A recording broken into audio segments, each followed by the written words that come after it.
Big Boss Malayalam season 7 അങ്ങനെ Renu Sudhi topic ഇപ്പൊ social മീഡിയയിൽ നല്ല രീതിയിൽ തന്നെ ഒരു കണ്ടന്റ് ആയിട്ട് ഓടിക്കൊണ്ടിരിക്കുന്നുണ്ട്. അതിനെ ബന്ധപ്പെട്ടുകൊണ്ട് എല്ലാവരും തന്റെ അഭിപ്രായങ്ങളായിട്ട് എത്തുന്നുണ്ട്.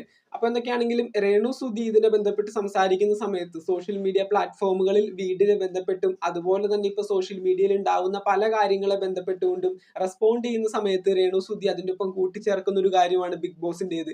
ബിഗ് ബോസിലേക്ക് ഈ വർഷം ഒരു കണ്ടസ്റ്റന്റ് ആയിട്ട് പോകുന്നുണ്ടോ എന്ന് ചോദിക്കുന്ന സമയത്ത് ബിഗ് ബോസിൽ നിന്ന് എന്നെ വിളിച്ചിട്ടില്ല. എന്നെ വിളിച്ചു കഴിഞ്ഞാൽ തീർച്ചയായിട്ടും ഞാൻ ബിഗ് ബോസിൽ പങ്കെടുക്കാനായിട്ട് പോകും. എന്നെ ഇതുവരെ വിളിച്ചിട്ടില്ല, ഈ ഒരു കാര്യം എന്നോട് ചോദിക്കേണ്ട എന്നുള്ള രീതിയിലൊക്കെയാണ് രേണു സുധി റെസ്പോണ്ട് ചെയ്യുന്നത്. അതിലൂടെ നമുക്ക് മനസ്സിലാക്കാൻ പറ്റുന്ന ഒരു കാര്യം ബിഗ് ബോസിലേക്ക് രേണു സുധി പോവില്ല എന്നൊക്കെയാണെന്ന് പറഞ്ഞുകൊണ്ട് ഒരുപാട് മെസ്സേജും കാര്യങ്ങളൊക്കെ നമുക്ക് വരുന്നുണ്ട്. മറ്റൊന്നുമല്ല, ഇപ്പൊ രേണു സുധി നമ്മുടെ Bigg Boss Malayalam season 7 confirmed ആയിട്ട് പോകുന്ന കണ്ടസ്റ്റൻസിന്റെ ലിസ്റ്റിൽ ഞാൻ പേര് പറഞ്ഞൊരു വ്യക്തിയാണ്. 100% കൺഫർമേഷൻ ഞാൻ പറഞ്ഞൊരു വ്യക്തിയാണ് രേണു സുധി.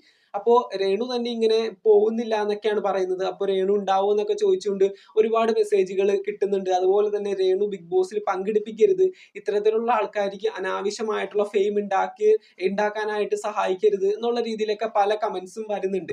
അപ്പൊ Renu Sudhi Bigg Boss Malayalam season 7 ഒരു കൺഫേംഡ് കണ്ടസ്റ്റന്റ് ആണ്. അത് കൺഫേം ആയ ഒരു കാര്യം തന്നെയാണ്. രേണു സുധിയെ ബിഗ് ബോസിൽ നിന്ന് വിളിച്ചിട്ടുണ്ടായിരുന്നു, ഓഡിഷൻ കഴിഞ്ഞു, ഇന്റർവ്യൂ കഴിഞ്ഞു, ബിഗ് ബോസിലേക്ക് സെലക്ട് ആവുകയും ചെയ്തിട്ടുണ്ട്.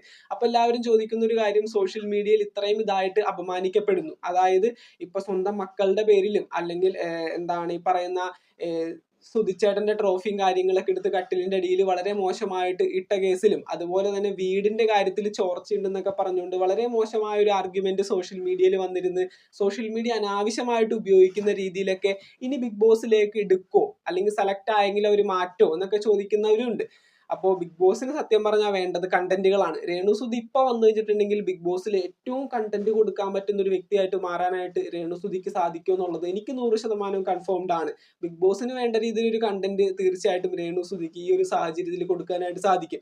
അതുകൊണ്ട് തന്നെ 100% കൺഫേംഡ് ആക്കിയ രേണു സുധിയെ ബിഗ് ബോസ് മാറ്റാനായിട്ട് ഒരു സാധ്യതയും ഇല്ല. ബിഗ് ബോസിലേക്ക് എന്തായാലും വരും. പിന്നെ ബിഗ് ബോസിൽ വരുന്ന കണ്ടസ്റ്റൻസ് ആരും സോഷ്യൽ മീഡിയയിൽ വന്ന് ഞാൻ ബിഗ് ബോസിൽ പങ്കെടുക്കാൻ പോവുകയാണ് എന്ന് പറയാറില്ല. എന്നെ വിളിച്ചിട്ടില്ലെന്ന് എല്ലാവരും പറയുള്ളൂ. അതിപ്പോ കൺഫേംഡ് ലിസ്റ്റിൽ ഇടം പിടിച്ച എല്ലാവരും അത് തന്നെയാണ് പറയുന്നത്, എന്നെ വിളിച്ചിട്ടില്ല, ഞാൻ പോകുന്നില്ല. അതൊരു പുതിയ കാര്യമൊന്നുമല്ല. അപ്പൊ എന്തായാലും നമുക്ക് നോക്കാം Bigg Boss Malayalam season 7 Renu Sudhi വന്നു കഴിഞ്ഞാൽ എന്താണ് സംഭവിക്കാന്ന്.